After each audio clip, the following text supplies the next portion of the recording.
The dust had barely settled on Clara Bennett's boots when the first door slammed in her face, and she knew with sinking certainty that her father's crimes would follow her like a shadow through every street in Silver Ridge, Arizona territory. It was the summer of 1882, and the sun beat down mercilessly on the wooden boardwalks of the small mining town nestled in the high desert. Clara had arrived on the morning stage, her entire life packed into 2 worn carpetbags and a trunk that the driver had unceremoniously dumped at the edge of town. She was 22 years old, alone, and desperate for a fresh start after her father had been hanged 3 months prior for rustling cattle from nearly every ranch within 50 miles of Tucson. The scandal had destroyed what little remained of her family's reputation, and her mother's distant cousins had made it abundantly clear that Clara was no longer welcome under their roof. Silver Ridge had seemed like salvation when she had read about it in the newspaper. A booming mining town, full of opportunity and new faces. Surely, she had thought, no one would know her there. Surely she could find work, buy supplies, and start over. She had been wrong. The general store was her first stop. She needed food, fabric for a new dress since her traveling clothes were threadbare, and perhaps some soap and other necessities. The store was well stocked, with barrels of flour and sugar lined up along one wall, bolts of fabric in cheerful colors, and shelves groaning under the weight of canned goods and dry provisions. Clara had felt a flutter of hope as she entered, the bell above the door chiming pleasantly. The storekeeper, a portly man with an impressive mustache and suspicious eyes, had looked up from his ledger. His gaze had traveled from her face to her shabby dress and back again. "Help you?" he had asked, his tone already cool. "Yes, sir, I need to purchase some supplies. I have a list here." Clara had pulled out the carefully written list she had prepared on the stagecoach, along with the small leather purse containing most of her remaining money. The storekeeper had taken the list, glanced at it, and then his eyes had narrowed. "You are Clara Bennett," he had said flatly. It was not a question, her stomach had dropped. "I am. How did you?" News travels fast. "Your father was a thief and a scoundrel who cost honest ranchers thousands of dollars in lost cattle. We do not serve the families of criminals here." He had thrust the list back at her. "I suggest you try your luck elsewhere. But I had nothing to do with out." He had pointed at the door, his face hard as granite. Clara had left, her cheeks burning with humiliation. She had tried the dress shop next, thinking perhaps a woman would be more sympathetic. Mrs. Henderson, the proprietress, had been even more curt. "I will not have a rustler's daughter handling my fine fabrics. Out you go." The mercantile, the butcher, the bakery, one by one, Clara was turned away from every establishment. Some were coldly polite, others openly hostile. By the time she reached the pharmacy, she was fighting back tears of frustration and fear. She needed food. She needed shelter. But no one would sell to her, and the innkeeper had already made it clear that no room would be available for her at any price. She stood on the boardwalk outside the pharmacy, her vision blurring as the reality of her situation crashed down upon her. She had enough money to survive if only someone would take it. But in this town, her father's sins had marked her as irredeemably as a brand on cattle. She would starve before anyone would do business with her. "You look like you could use some help, miss." The voice was deep and warm, with a slight drawl that spoke of Texas origins. Clara turned, hastily wiping at her eyes, and found herself looking up at one of the tallest men she had ever seen. He was well over 6 feet, with broad shoulders that strained against his faded blue shirt, and he wore the unmistakable garb of a working cowboy. Worn leather chaps, spurs that jingled softly with each movement, and a hat that had seen better days but was pulled low enough to shade his face from the brutal sun. What she could see of his features suggested he was perhaps 26 or 27, with a strong jaw darkened by several days' worth of stubble and eyes the color of whiskey that regarded her with genuine concern. "I am fine, thank you," Clara said automatically, though her voice cracked on the last word. "Respectfully, miss, you do not look fine. You look like you have been crying, and unless I miss my guess, you have been turned away from every store on this street." His voice was gentle despite his imposing size. "I am Caleb Murphy. I work at the Double R Ranch about 10 miles north of here, Clara Bennett." She saw no point in hiding her identity now. "And you are correct, no one will serve me because of who my father was." Recognition flickered in Caleb's eyes, but unlike everyone else in town, there was no immediate judgment there. "Ah, the rustler from down Tucson Way, I heard about that business. Then you know why I am being refused." Clara straightened her spine, determined to maintain what little dignity she had left. "I should be going." "Where?" Caleb asked reasonably. "If you have nowhere to stay and no one will sell you food, where exactly are you planning to go?" It was a fair question, and Clara had no good answer. She looked down at her worn boots, feeling defeat settle over her like a heavy blanket. "I do not know," she admitted quietly. "I thought I could start fresh here. I should have known better." Caleb was quiet for a long moment, and Clara could feel his gaze on her. She forced herself to meet his eyes, expecting pity or disgust. Instead, she found something that looked like resolve settling over his features. "Come with me," he said abruptly. "What? Come with me. We are going to get you what you need." He gestured back toward the general store. "But they will not serve me. Did you not hear what I—" "They will not serve you," Caleb agreed. "But they will serve me just fine. You are going to tell me what you need, and I am going to buy it for you." Clara stared at him, certain she had misheard. "You cannot be serious." "You do not even know me. Why would you spend your money on a stranger, especially one with a tainted name?" "Because it is the right thing to do," Caleb said simply. "Your father's crimes are not yours to bear. Everyone deserves a chance to eat and have a roof over their heads, regardless of what their kin did. Now, are you going to argue with me, or are you going to let me help you?" Something in his tone, firm but kind, made Clara's protests die in her throat. She had been fighting alone for so long, first through her father's trial and execution, then through the social ostracism that had followed, and finally through the long journey to Silver Ridge. The thought of someone, anyone, standing beside her even for a moment was almost overwhelming.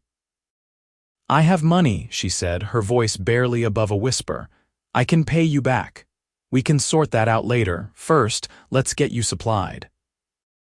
Caleb offered his arm like a gentleman escorting a lady to church, a gesture so at odds with his rough appearance that Clara almost smiled despite everything. She hesitated only a moment before placing her hand on his arm, feeling the solid strength of him beneath the worn fabric of his shirt. They walked together back to the general store. The storekeeper looked up as the bell chimed, and his expression soured immediately when he saw Clara. "I told you I will not. You will serve me though, won't you, Jennings?" Caleb's voice was pleasant, but there was an edge of steel beneath the courtesy.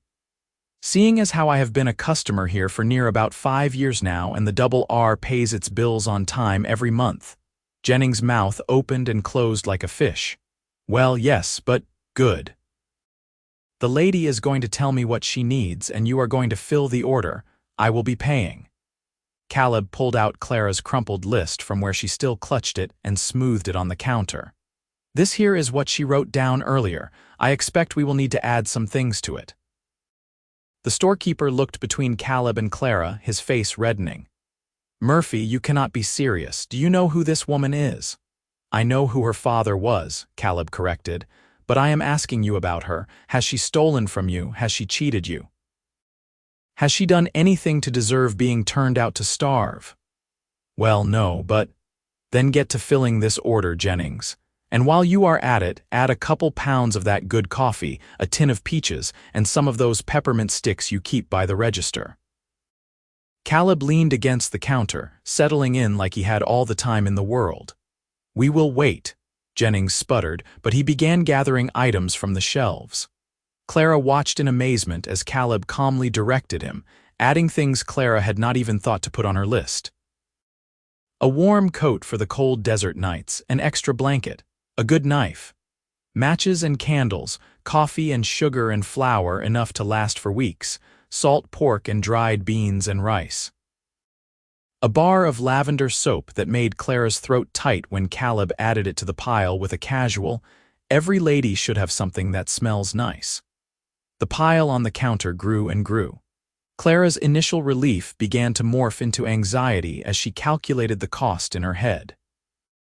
"This is too much," she whispered to Caleb.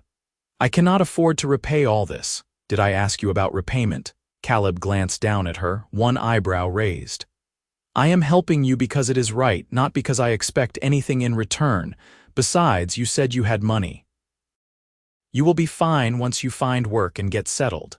Think of this as a loan from one human being to another." But why? Clara could not understand it. In her experience, people did not help without expecting something in return, especially not people who had no connection to you whatsoever. Caleb's expression softened. "When I was 17, I left home with nothing but the clothes on my back and a horse that was more bone than muscle. My father was a drunk who beat my mother and me both. When I rode into the first town, I was half-starved and desperate for work. A rancher named Robert Reynolds took a chance on me, gave me a job, taught me the trade, treated me like I was worth something even though I came from nothing. He is the reason I have a life worth living now. I figure the least I can do is pass that kindness along when I see someone else in need." Clara felt tears prick her eyes again, but this time they were not tears of despair. "Thank you," she managed. "I do not know how to thank you properly." "No need." Caleb turned back to Jennings, who had finished packing everything into crates and sacks. "What is the total?" $37.50, Jennings said, his tone still disapproving but resigned. Clara gasped. That was more than half of what she had saved, but Caleb did not even blink. He pulled out a worn leather wallet and counted out the bills, adding an extra $1. "For your trouble," he said dryly. Jennings took the money and handed over the receipt. Caleb gathered up as many of the packages as he could carry and nodded for Clara to take the lighter items. As they turned to leave, he paused at the door. "One more thing, Jennings. You might want to think about the fact that punishing people for the sins of their fathers is not particularly Christian. I believe there is something in the good book about casting the first stone." He did not wait for a response before ushering Clara out onto the boardwalk. She was laden down with packages, her arms full of supplies that represented survival and hope. "I do not know where to take all this," she admitted. "The innkeeper will not rent me a room." Caleb frowned, his jaw tightening. "That's so. Well then, let's go have a conversation with him." "It will not do any good," Clara protested, but she followed him anyway as he strode down the street toward the Silver Ridge Hotel. His spurs jingled with each step, and despite the situation, Clara found herself noticing the way he moved with the easy confidence of a man comfortable in his own skin. The hotel was a 2-story structure, the nicest building in town, with a painted sign and real glass windows. The lobby was small but clean, with a desk where a thin man with wire-rimmed spectacles sat reading a newspaper. He looked up as they entered, and his expression immediately closed off when he saw Clara. "I already told this young woman, we have no rooms available," he said before Caleb could speak. "Funny thing about that," Caleb said conversationally, setting down his armload of packages. "I happen to know for a fact that you have at least 3 rooms empty right now. Mrs. Kelsey's boy told me just this morning that his mother was complaining about how business has been slow." The innkeeper, whose name Clara remembered was Mr. Patterson, flushed. "Those rooms are reserved. For who? That is none of your concern. It is my concern when I am paying for one." Caleb pulled out his wallet again. "Miss Bennett needs a room for at least a week, maybe more depending on how long it takes her to find work. I am paying in advance. Now, are you going to rent us a room, or am I going to have to mention to Mr. Reynolds how the town is treating a young woman who has done nothing wrong? Because I know he sits on the town council, and I know he has opinions about basic human decency." Patterson's face went from red to pale. Robert Reynolds was clearly a man with influence in Silver Ridge. "I could lose customers if people know I am renting to her," he said, but his resistance was weakening. You will lose my business and the business of every hand from the double R if you do not, Caleb countered. That is at least 15 men who come into town regular and spend their pay here. Your choice, Patterson, the innkeeper wavered and then his shoulders slumped in defeat. Fine, 1 week, room 7 upstairs, but if there is any trouble, there will not be. Caleb counted out more bills. Key, please. Patterson handed over an iron key with poor grace. Caleb passed it to Clara, whose hand shook slightly as she took it. A room. She had a room and food and supplies. She had hope again, and it was all because of this stranger with kind eyes and a stubborn streak a mile wide. They made 2 trips to carry everything upstairs. Room 7 was small but adequate, with a narrow bed, a washstand, a chair, and a window that looked out over the street. Clara set down the last of the packages and turned to find Caleb placing the heavier crates in the corner. When he straightened, they were standing close in the confined space, and Clara was suddenly very aware of how alone they were. "Thank you," she said again, the words feeling inadequate. "I do not know how I will ever repay your kindness. You will find a way to stand on your own feet, and someday when you see someone else in need, you will help them. That is repayment enough." Caleb pulled off his hat and ran a hand through his dark hair, which was slightly damp with sweat from the heat and the exertion. "Now I have one more thing to do before I leave you to get settled." "What is that?" "Make sure you have a way to earn a living. You said you need work. What kind of skills do you have?" Clara thought about it. She had been raised a rancher's daughter before everything fell apart, which meant she could cook, clean and manage a household. She could read and write and do figures. She knew something about tending animals and mending fences, though not as much as a man who worked the trade. "I suppose I am best at domestic work," she said. "I can cook well and I know how to manage a household. I can sew and mend. I was hoping to find a position as a housekeeper or perhaps help in a restaurant." Caleb nodded thoughtfully. "The restaurant is unlikely to hire you, given the town's attitude, but there might be another option. Mrs. Reynolds, the ranch owner's wife, has been saying for months that she needs help around the house. Their regular woman left to get married and moved to California. The work is hard, but it pays fair, and the Reynolds are good people. More importantly, they are the type to judge a person by their own merits, not their family name.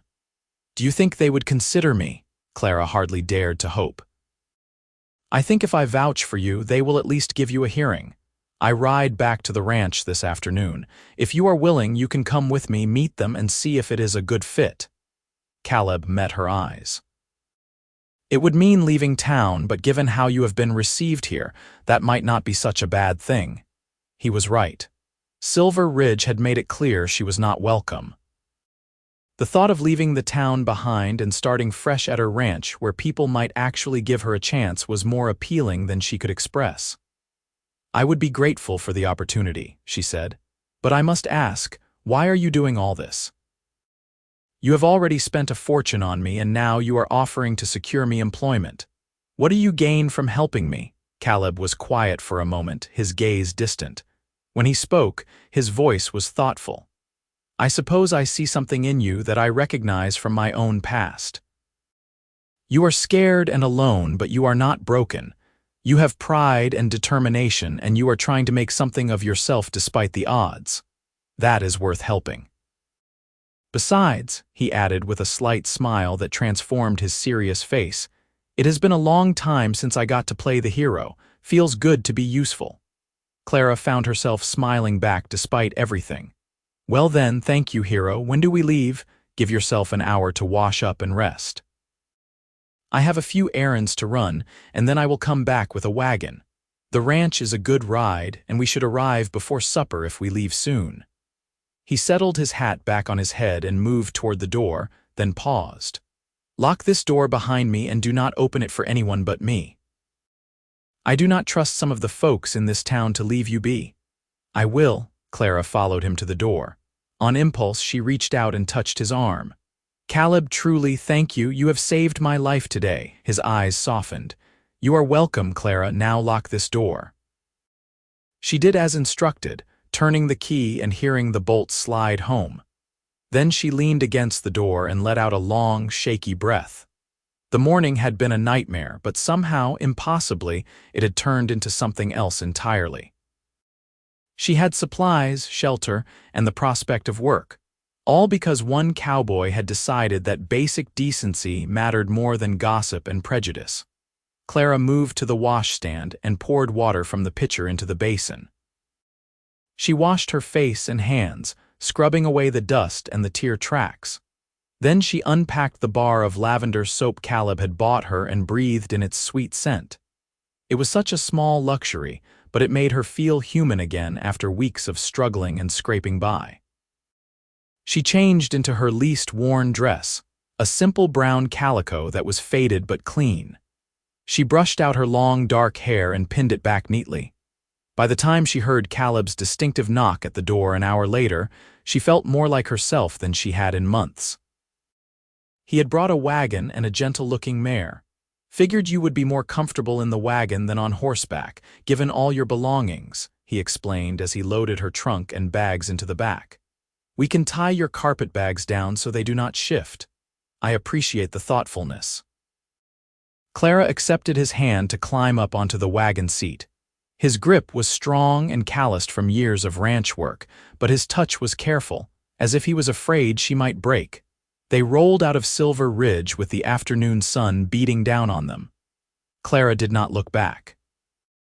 Whatever she had hoped to find in that town was not there, and she felt no regret at leaving it behind.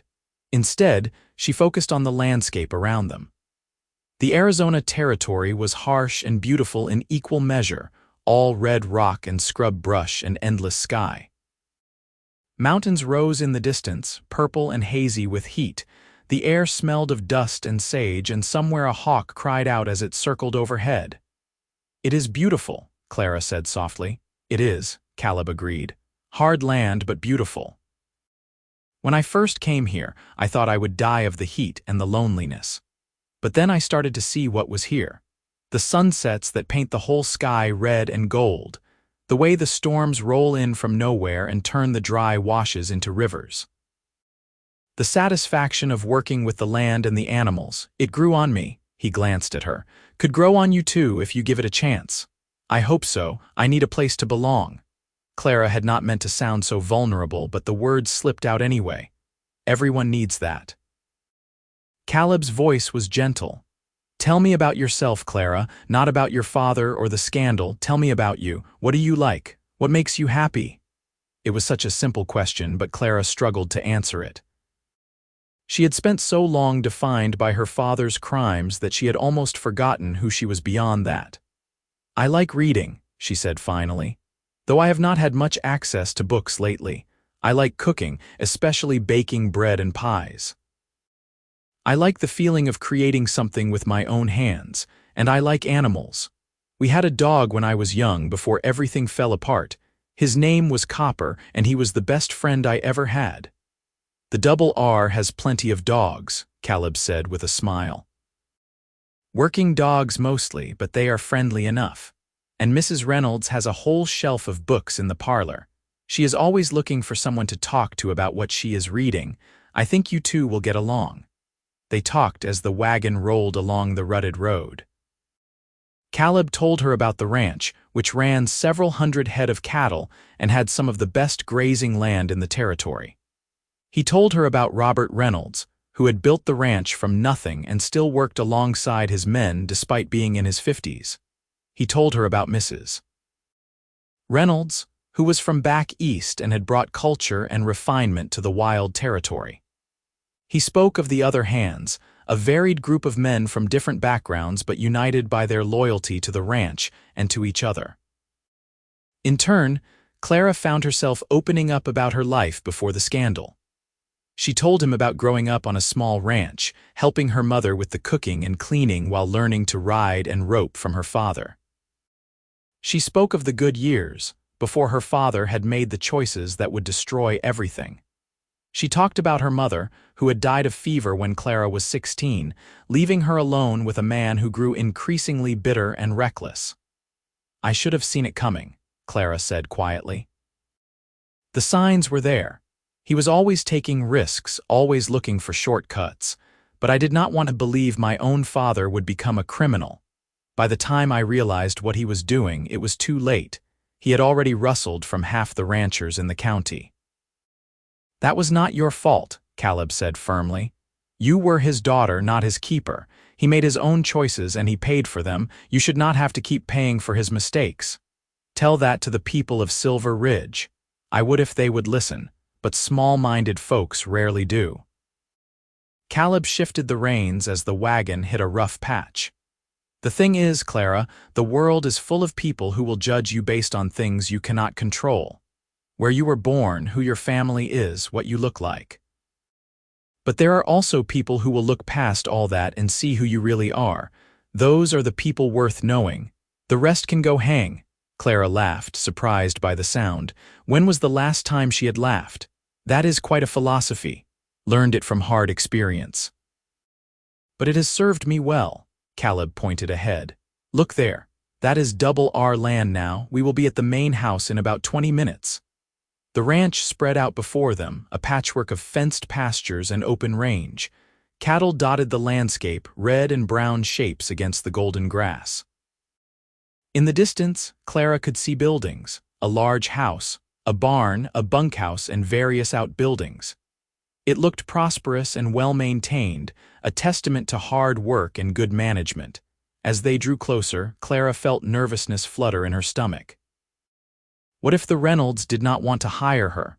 What if they had heard about her father and refused to give her a chance?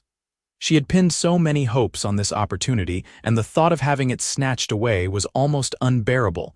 Caleb seemed to sense her anxiety. "Breathe," he said quietly.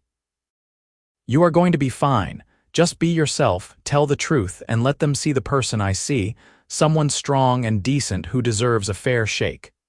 "And who do you see when you look at me?" Clara asked before she could stop herself. Caleb turned his head, his whiskey-colored eyes meeting hers with an intensity that made her breath catch. "I see a woman with courage, someone who has been knocked down but keeps getting back up, someone who could have turned bitter and hard but chose to stay kind instead. I see someone worth knowing." He held her gaze for a moment longer, then looked back at the road, but Clara could see a faint flush on his cheeks above his beard. Her heart was beating faster, and it was not just from nervousness about the job. Something had shifted between them in that moment, some acknowledgement of a connection that went beyond simple kindness. Clara told herself not to be foolish. Caleb was helping her out of decency, nothing more. He had no reason to see her as anything other than a charity case. But the way he had looked at her, the sincerity in his voice, made her wonder if maybe, just maybe, there was more to his interest than he was letting on. The wagon pulled up in front of the main house, which was a sprawling adobe structure with a covered porch and flowering vines climbing the posts. It looked welcoming and lived in, the kind of home that had seen years of life and laughter. Before they could even climb down, the front door opened, and a woman emerged. Mrs. Reynolds was in her late 40s, with graying brown hair pulled back in a neat bun and intelligent blue eyes that took in everything at a glance. She was dressed simply but elegantly in a dark green dress with white lace at the collar and cuffs. "Caleb Murphy, you are back earlier than expected," she called out, "and you have brought a guest. How lovely." "Mrs. Reynolds, ma'am." Caleb hopped down from the wagon and hurried around to help Clara descend. "This is Miss Clara Bennett. I was hoping you and Mr. Reynolds might have a few minutes to speak with her about the housekeeping position." Mrs. Reynolds's expression sharpened with interest. "Is that so? Well, come inside out of this dreadful heat. I have fresh lemonade and we can talk in comfort." She swept back into the house, clearly expecting them to follow. Clara exchanged a glance with Caleb, who gave her an encouraging nod. Together they climbed the porch steps and entered the house. The interior was blessedly cool, with thick adobe walls that kept out the worst of the heat. The furnishings were simple but comfortable, with colorful rugs on the floor and paintings on the walls. Through an open doorway, Clara could see the kitchen, which was large and well-equipped. Mrs. Reynolds led them to a sitting room and gestured for them to take seats on a comfortable sofa. She poured 3 glasses of lemonade from a pitcher on the sideboard and handed them out before settling into a rocking chair. "Now then," she said, her gaze on Clara, "tell me about yourself, dear. Where are you from and what brings you to the Double R?" Clara took a sip of the tart, sweet lemonade to steady her nerves, then began her story. She did not shy away from the truth. She explained who her father was and what he had done. She told Mrs. Reynolds about the trial and execution, about the way she had been cast out by her remaining family, about her hope of starting over in Silver Ridge and how that had crumbled when the town refused to serve her. She spoke of Caleb's intervention and his suggestion that she might find work here. Through it all, Mrs. Reynolds listened intently, her expression thoughtful but not judgmental. When Clara finished, the older woman was quiet for a long moment. Then she said, "That must have been extraordinarily difficult. You have been through trials that would break many people. Yet here you are, still trying, still hoping. That speaks well of your character." "Thank you, ma'am," Clara said softly. "I understand if you do not wish to take a chance on me, but I promise you I am a hard worker and I am honest. I will earn my keep and then some if you give me the opportunity." "I believe you." Mrs. Reynolds glanced at Caleb, who had been sitting quietly, his hat in his hands. "You vouch for her, Caleb?" "I do, ma'am. I know I have not known her long, but I have a good feeling about Miss Bennett. She deserves a chance." There was conviction in his voice, and Clara felt a rush of gratitude. "Your judgment has always been sound." Mrs. Reynolds turned back to Clara. "The position is yours if you want it. The work includes cooking, cleaning, laundry, and general household management. You would have a room in the house, meals provided, and a wage of $15 a month. Sundays are yours to do with as you please. Does that sound acceptable?" Clara could hardly believe what she was hearing. A job. A real job with fair pay and a place to live. "More than acceptable, ma'am." "Thank you. You will not regret this." "I am certain I will not." Mrs. Reynolds smiled warmly.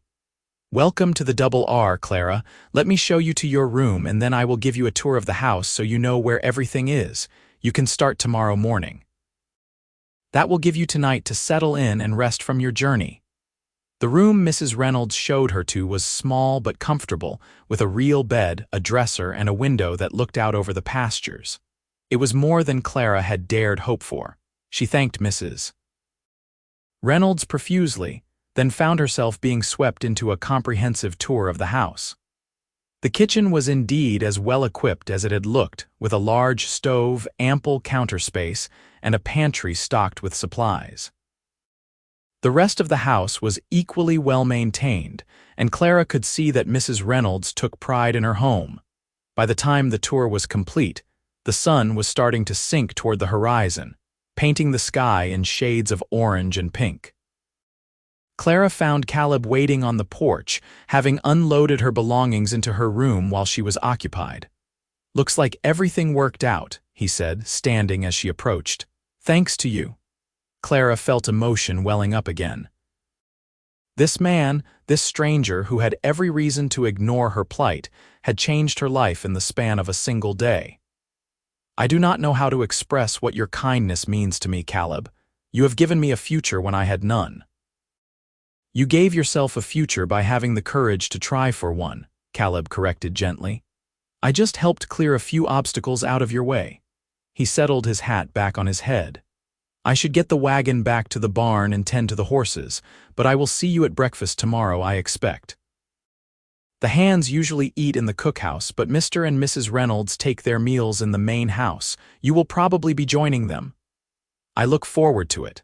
Clara hesitated, then held out her hand. "Friends?" Caleb looked at her outstretched hand, then took it in his own.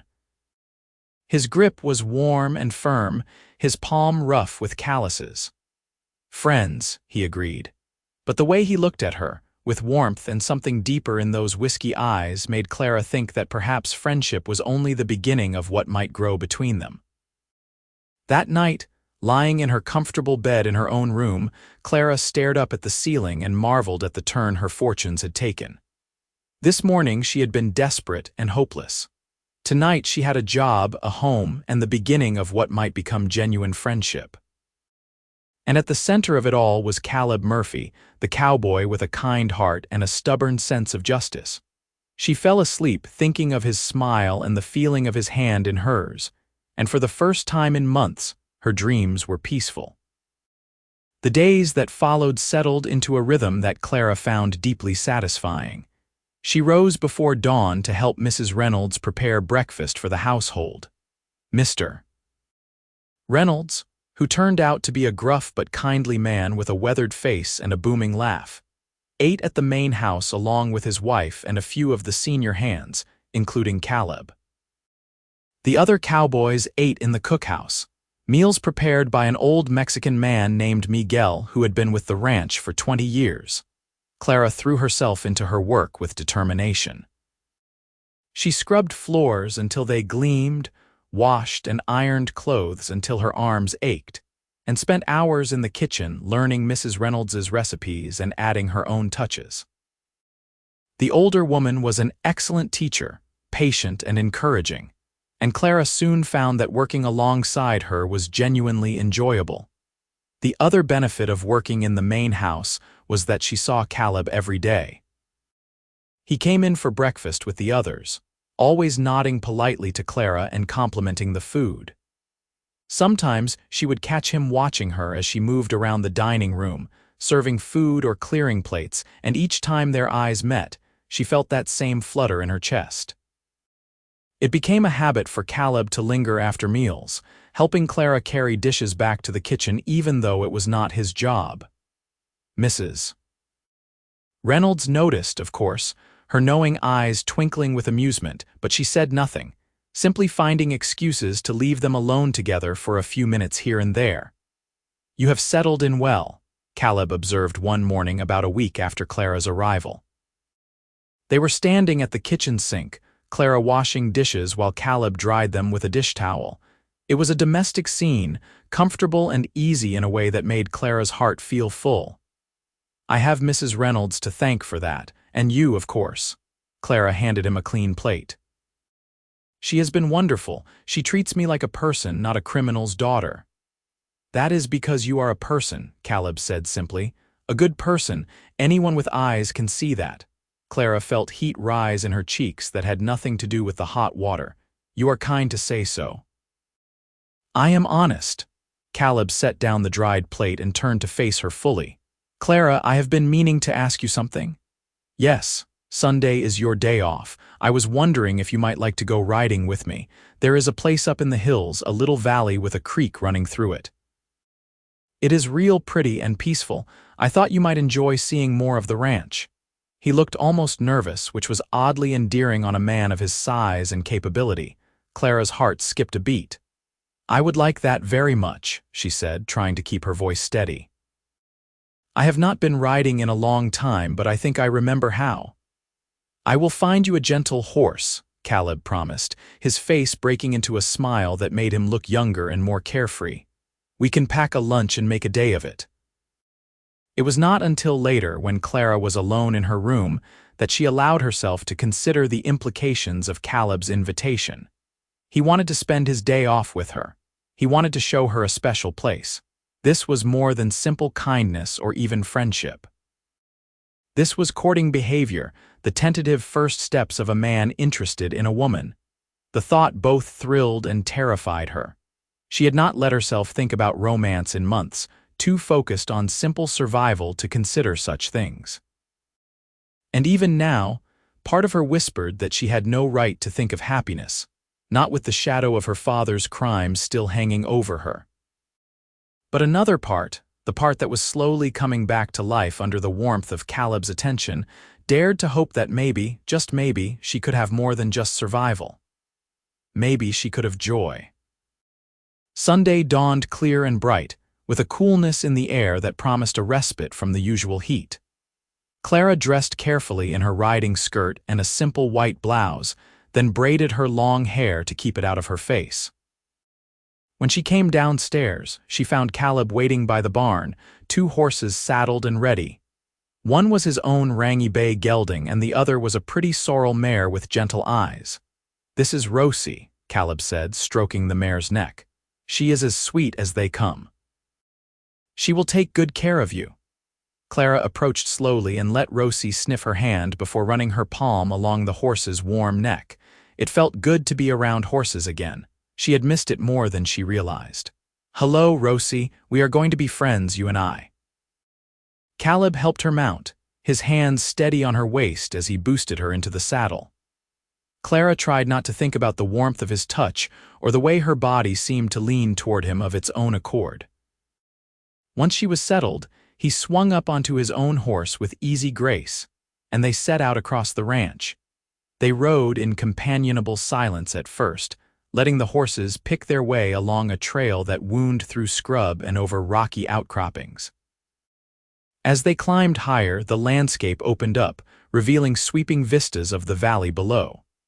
Clara could see the ranch buildings looking small and tidy in the distance, and beyond that, the town of Silver Ridge was just a smudge on the horizon. "How are you finding life at the Double R?"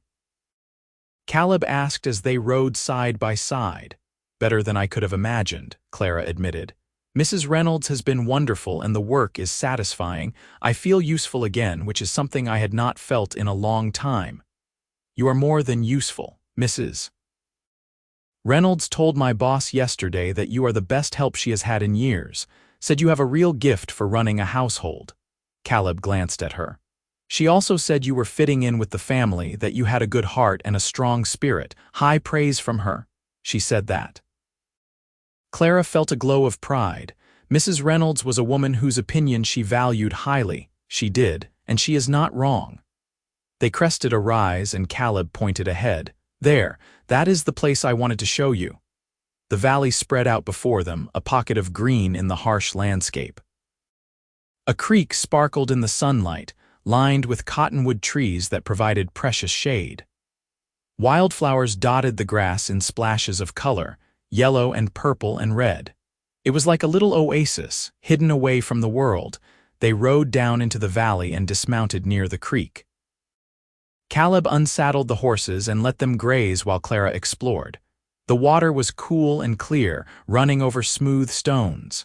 She knelt by the bank and trailed her fingers through it, delighting in the sensation. "This is beautiful," she called to Caleb. "How did you find it?" "I was chasing a stray calf a few years back and ended up here. I have come back regular since. It is a good place to think, to get away from everything for a while."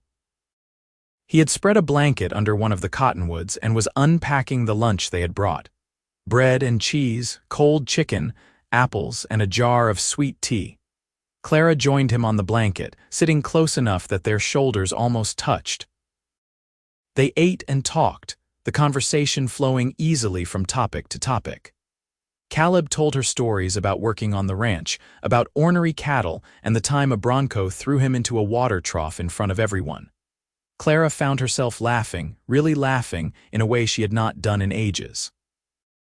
In turn, she shared memories of her childhood, the good ones that she kept tucked away like treasures.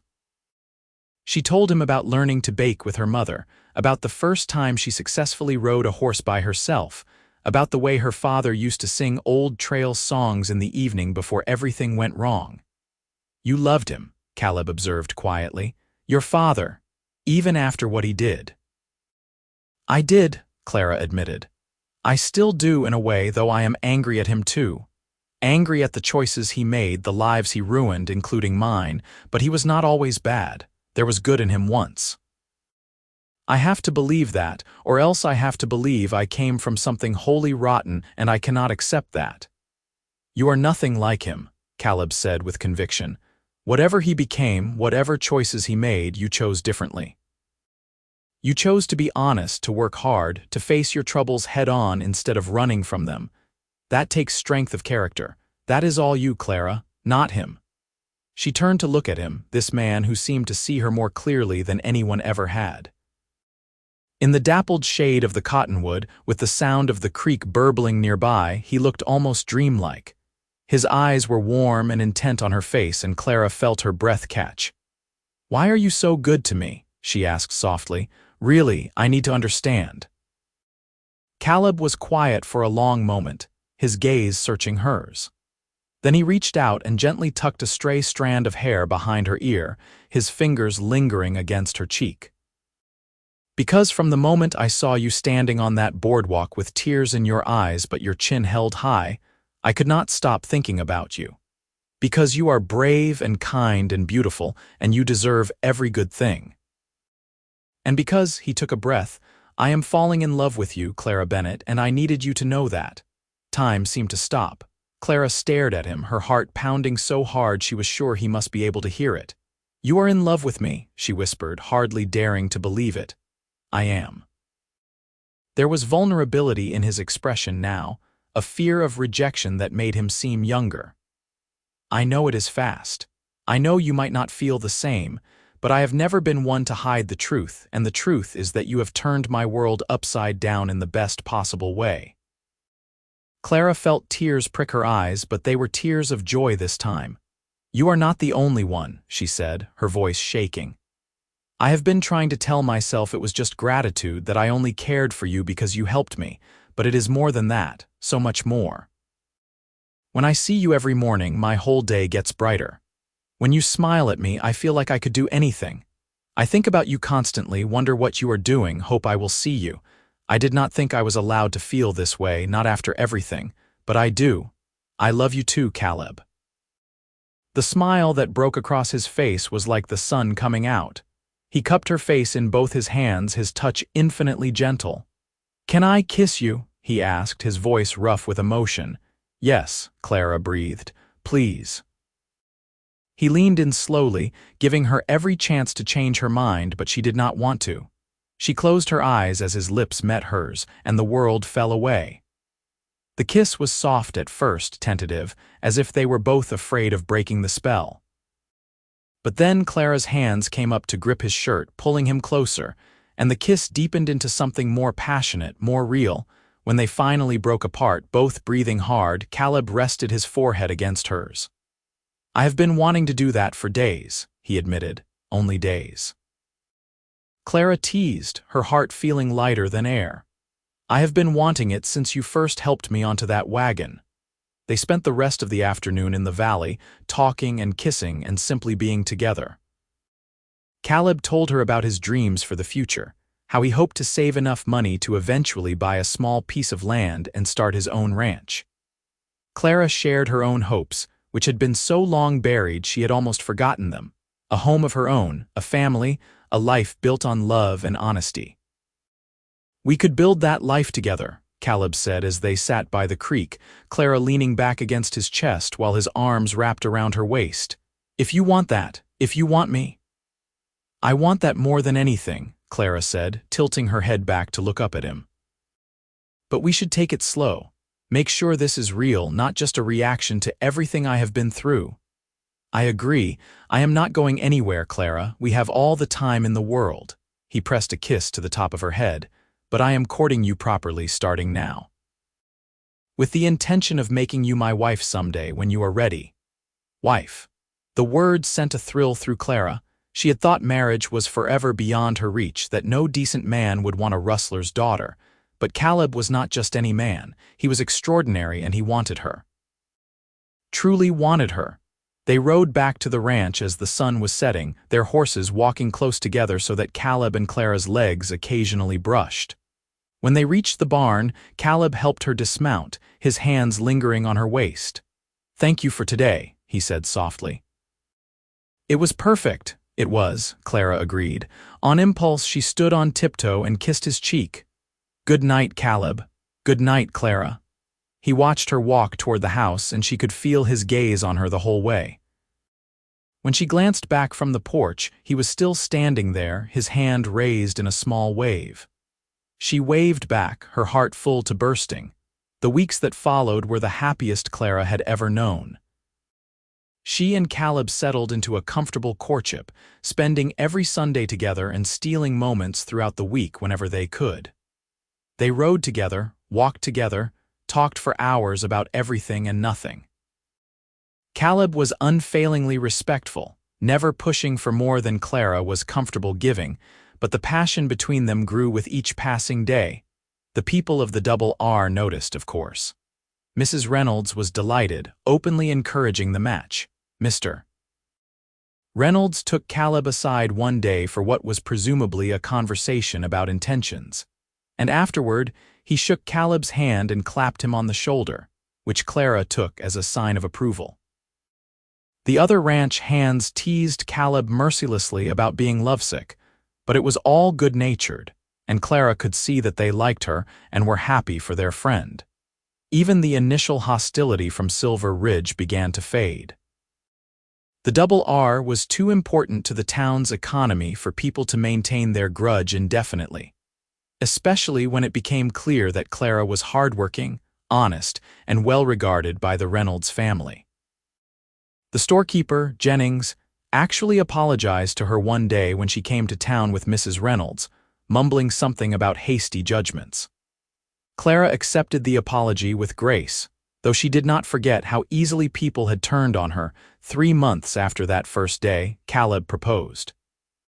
He did it properly, asking Mr. Reynolds for permission first, then taking Clara back to their valley by the creek. He got down on one knee in the grass by the water, pulling out a simple gold ring that had belonged to his mother. "Clara Bennett, you are the strongest, kindest, most beautiful woman I have ever known. You have made me happier than I ever thought possible. Will you do me the honor of becoming my wife?" "Yes," Clara said, tears streaming down her face. "Yes, 1,000 times yes." He slipped the ring onto her finger and it fit perfectly, as if it had been waiting for her all along. Then he stood and swept her into his arms, spinning her around while she laughed and cried at the same time. They were married 2 months later, in September, when the worst of the summer heat had broken. Mrs. Reynolds insisted on holding the ceremony at the ranch, in the yard behind the main house where tables were set up under the shade of the cottonwoods. The whole community turned out, all the ranch hands dressed in their Sunday best, families from neighboring ranches, and even some of the people from Silver Ridge who had come to regret their treatment of Clara. Clara wore a dress that Mrs. Reynolds had helped her sew, a beautiful creation of ivory silk with lace at the collar and sleeves. She carried wildflowers from the valley, the same kind she had seen on her first visit there with Caleb. As she walked down the makeshift aisle on Mr. Reynolds's arm, her eyes were only for Caleb, who stood at the front looking handsome and nervous in a new suit. The minister from Silver Ridge performed the ceremony. Caleb's vows were simple but heartfelt. "I promise to stand by you always, to support your dreams, to love you in good times and bad, and to remind you every day how extraordinary you are." Clara's voice shook as she made her own vows. "I promise to be your partner in all things, to build a life with you based on honesty and love, and to thank God every day for the moment you walked into my life and changed everything." When the minister pronounced them husband and wife, Caleb kissed her to cheers and applause from the gathered crowd. Clara felt joy radiate through her entire being. This man, this wonderful man, was hers now, and she was his. They belonged to each other, and to this community that had become their home. The celebration lasted long into the night, with food and dancing and laughter. Clara danced with Caleb, with Mr. Reynolds, with the ranch hands who had become like brothers. She danced until her feet hurt and her sides ached from laughing. When it was finally time for them to retire to the small house that Mr. Reynolds had helped Caleb build on Double R land, a wedding gift from the boss to his most trusted hand, Clara felt like she was floating. Their first night together as husband and wife was tender and passionate, a joining that felt like coming home. Afterward, lying in Caleb's arms in the darkness of their bedroom, Clara marveled at how much her life had changed. "What are you thinking about?" Caleb asked sleepily, his fingers tracing patterns on her shoulder. "How lucky I am. How you saved my life that day in Silver Ridge." "You saved your own life," Caleb corrected gently. "You just needed someone to believe in you while you did it. Either way, I am grateful." Clara tilted her head to kiss his jaw. "I love you, Caleb Murphy." "I love you too, Clara Murphy." He said her new name with satisfaction. "Has a nice ring to it, does not it?" "It does." She settled more comfortably against him, feeling safe and cherished in a way she had never experienced before. "Tell me about the ranch you want to build, our ranch." So he did, describing his dreams of a modest spread with good grazing land, a sturdy house, and maybe some horses in addition to cattle. Clara added her own ideas: a big kitchen where she could cook and bake, a porch where they could sit in the evenings, a garden for vegetables and flowers. Together they painted a picture of their future, one built on mutual respect, hard work, and love. The years that followed were full and rewarding. Caleb continued working for the Double R while saving money for their own place. Clara worked alongside Mrs. Reynolds, learning everything she could about running a ranch household. They lived in their small house on the ranch property, and every evening Caleb came home to her, his face lighting up when he saw her waiting. A year after their marriage, Clara gave birth to their first child, a healthy boy they named Robert after Mr. Reynolds. Caleb was a devoted father, marveling at every milestone, every tiny change in their son. Clara watched him rock the baby to sleep at night and felt her heart expand with even more love than she thought possible. 2 years after that, their daughter arrived, a beautiful little girl with Clara's dark hair and Caleb's whiskey-colored eyes. They named her Emma after Caleb's mother. With 2 children and their small house bursting at the seams, Caleb and Clara finally made their move, Mr. Reynolds sold them a parcel of land on favorable terms, 200 acres of good grazing land about 5 miles from the main ranch. With the help of the other ranch hands and some hired workers, Caleb built them a house, a real house with 4 bedrooms and a big kitchen, and the porch Clara had dreamed of. They moved in on a bright spring day, and Clara stood on that porch looking out at their land, their home, and felt tears of gratitude. The M Ranch, as they called it, prospered under their care. Caleb had learned well from Mr. Reynolds, and he proved to be an excellent rancher in his own right. Clara managed the household and the books, proving to have a head for figures that helped them maximize their profits. They worked hard from dawn to dusk most days, but they worked together, partners in every sense of the word. Their family grew too. Another son arrived, then another daughter. The house rang with the sound of children's laughter, of lessons being learned and games being played. Clara taught them to read and write and do sums. Caleb taught them to ride and rope and care for the land. Together, they instilled values of honesty, hard work, and the importance of judging people by their actions rather than their circumstances. Robert and Emma Reynolds became like grandparents to the Murphy children, doting on them and always welcoming visits. The bonds between the 2 ranches remained strong, with the families sharing holidays and helping each other through hard times. As for Silver Ridge, the town eventually came to see Clara as one of their own. She never forgot how they had treated her, but she also chose to forgive, knowing that holding on to bitterness would only poison her happiness.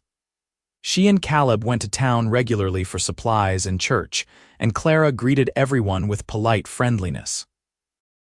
Over time, even the most stubborn holdouts had to admit that she was a credit to the community. One evening, 15 years after that fateful day when Caleb had walked into her life, Clara sat on their porch watching the sunset. The children were inside doing their homework, and Caleb sat beside her in the rocking chair he had built with his own hands. His hair was touched with gray now, and there were lines around his eyes from years of squinting into the sun, but to Clara, he was as handsome as ever. "Do you ever think about that day we met?" she asked, reaching over to take his hand. "All the time," Caleb admitted. "Best decision I ever made, walking up to that scared young woman and offering help. You changed my life. We changed each other's lives." Caleb brought her hand to his lips and kissed her knuckles. "You gave me purpose, Clara, a reason to build something lasting, a family to love and fight for. You made me whole. You did the same for me. You saw me when I was invisible to everyone else. You believed in me when I had stopped believing in myself. You gave me a home, not just a house, but a real home where I belong." Clara felt the familiar sting of happy tears. I was so lost that day in Silver Ridge, and then you appeared like some kind of miracle. Not a miracle. Just a man who recognized something special when he saw it.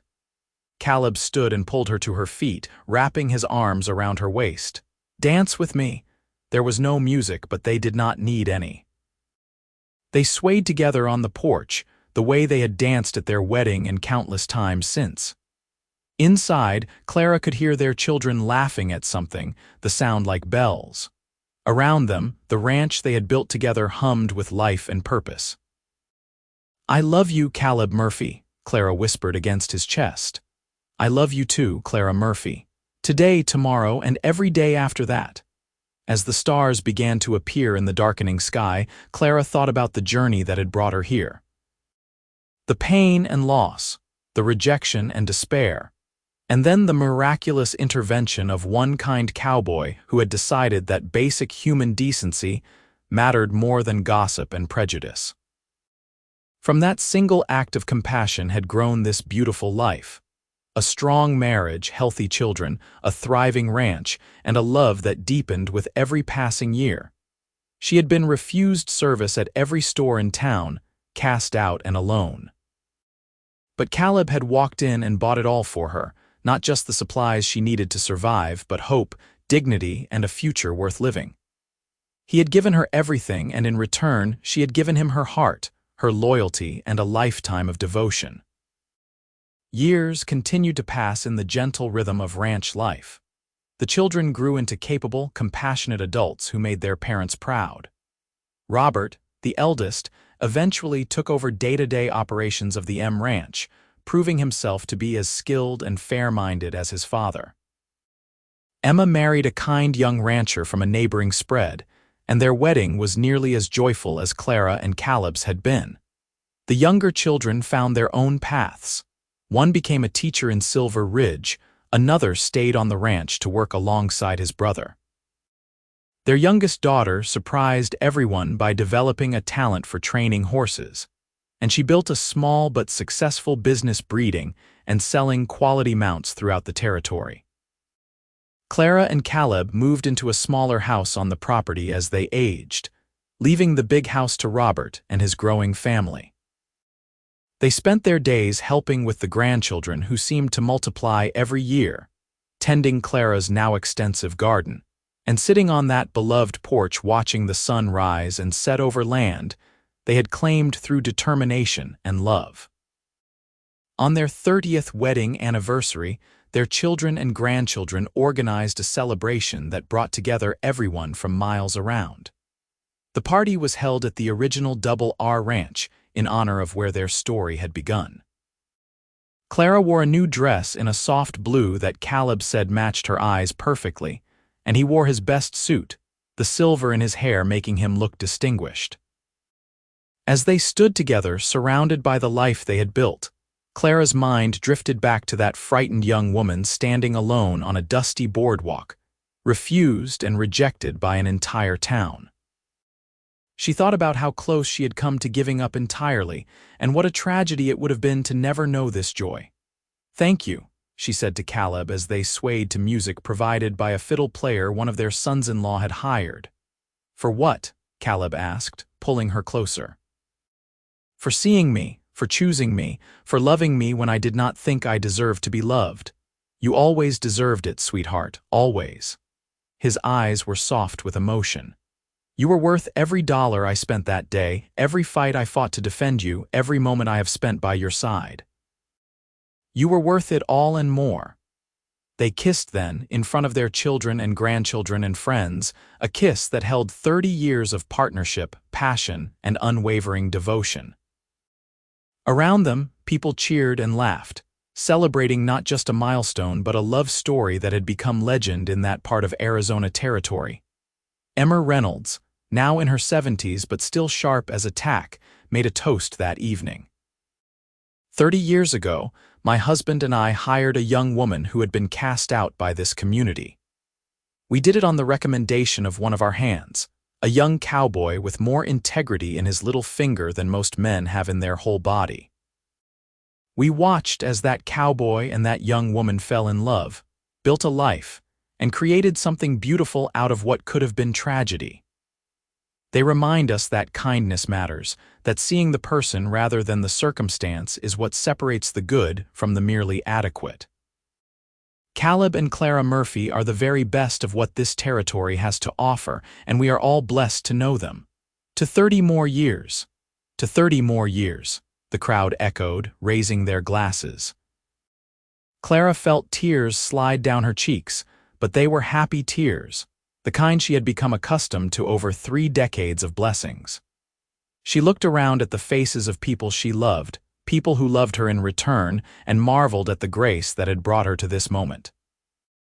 That night, back in their small house with just the two of them, Clara and Caleb lay in bed talking as they had done nearly every night of their marriage.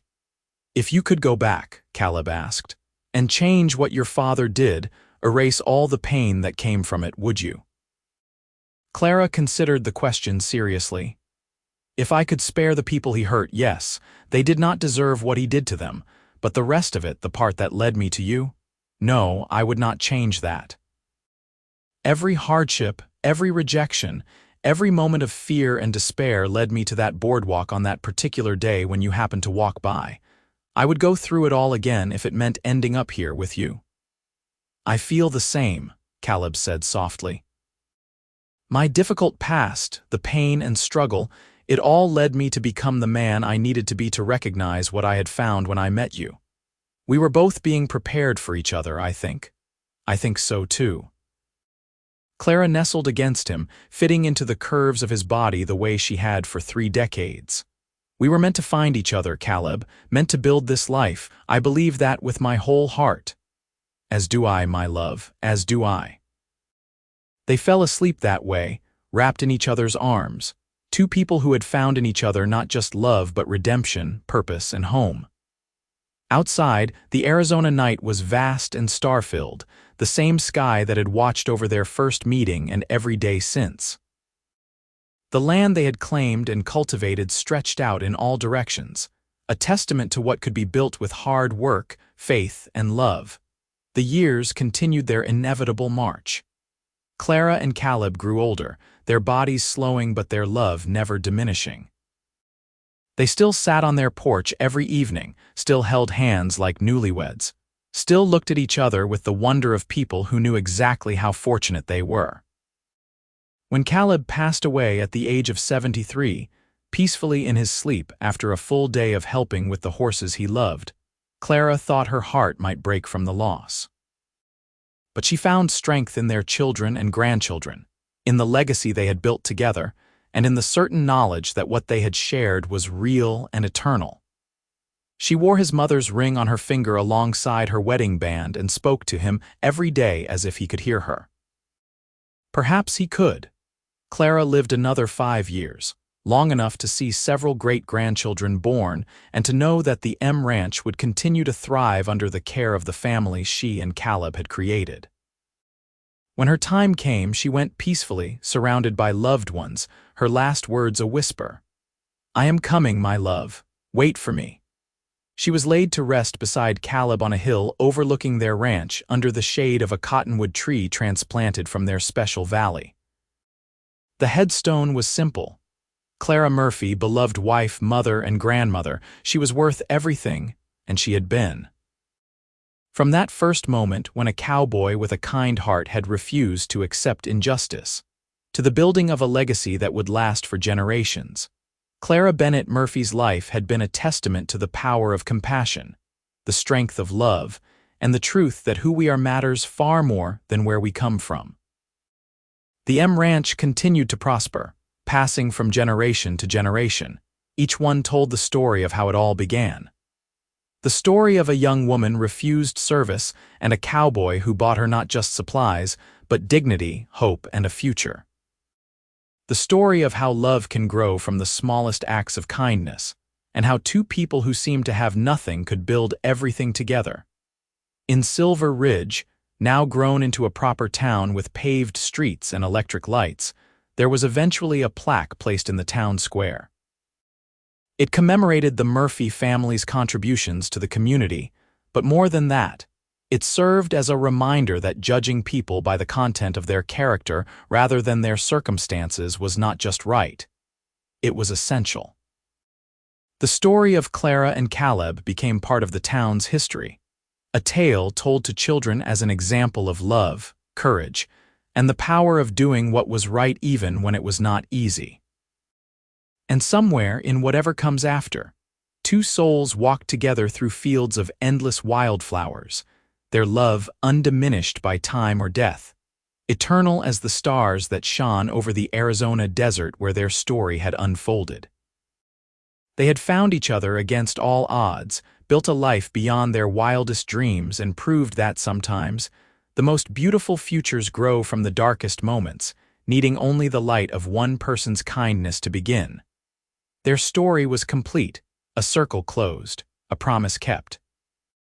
From rejection to redemption, from despair to joy, from strangers to soulmates, Clara and Caleb Murphy had lived a love story worthy of the ages, and their legacy would continue as long as people believed in the power of compassion and the enduring strength of true love.